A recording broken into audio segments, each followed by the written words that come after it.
Now, in order to use Photoshop, you need to be aware of it's not just a matter of clicking things with the mouse, it's also using the keyboard. It is a two-handed operation, and in order to make things go as quickly as possible, I want to introduce you to the very fundamental keystrokes. Now, I'm going to be giving you a lot of shortcut keys over the course of the next 4 hours or however long this ends up being.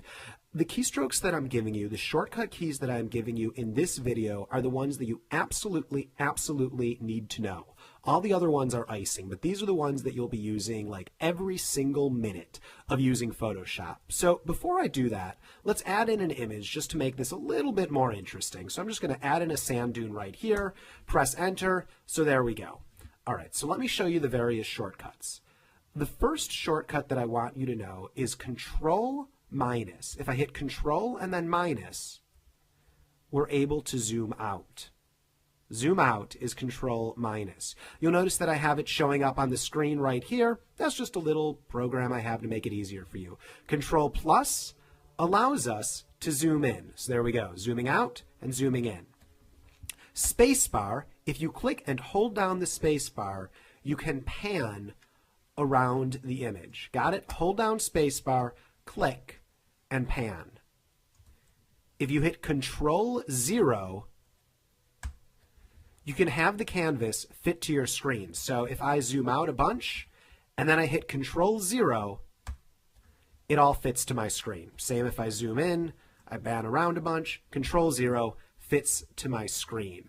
Let's say that I move this a little bit around and I decide, oh, I want it in the center. Control Z undoes that action. So Control Z undoes and redoes. And in fact, let me give you a few shortcut keys that you probably already know, but are good to know just in case. Control A selects all, Control C copies, Control V pastes. So you'll notice we have two of this image right now. So if I were to press Control A, and then Control X cuts, and then Control V still pastes. So we have Control C for cut, Control C for copy, Control V for paste, Control A for select all, and Control X to cut. So if you want to see all of those listed right here, all you need to do is go into Edit, and you can see Paste, Copy, Cut. Now, I imagine, and undo. I imagine a lot of you, if you've been using Word or any programs like that, already know those few shortcut keys. And those shortcut keys right there, just those 7 or 8 I just told you, those are the majority of shortcut keys you'll be using in Photoshop. So learn them. Control plus, Control minus, Control 0, spacebar to pan around,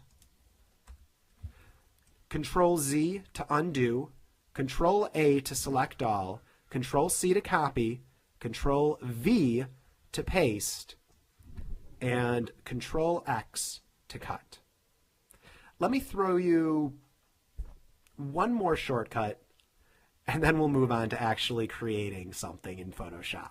So the last one that I want to show you is the shortcut key F. Not Control F, not Alt F, just pressing the button F. If you press it, you change your screen mode. And what I mean by that is you go from it looking like this to, if you hit F twice, to it looking like this. Now, I tell you this for 2 reasons. One, if all of a sudden you're looking at your screen and you have no idea what you just did because your screen is looking like that, where are my windows? Where is everything? It's probably because you accidentally hit F. So that just changes your screen mode right there. The other reason I tell you it is because I really like using the button F. So I'm going to tell you that right from the start. One more shortcut key, Tab. If you accidentally hit Tab, or if you purposefully hit Tab, it gets rid of all of your palettes, all of your tools. So if all of a sudden your tools and your palettes disappear, it's probably because you hit Tab. So those are the major shortcut keys that you want to know just right off the bat. Let's actually start creating an image.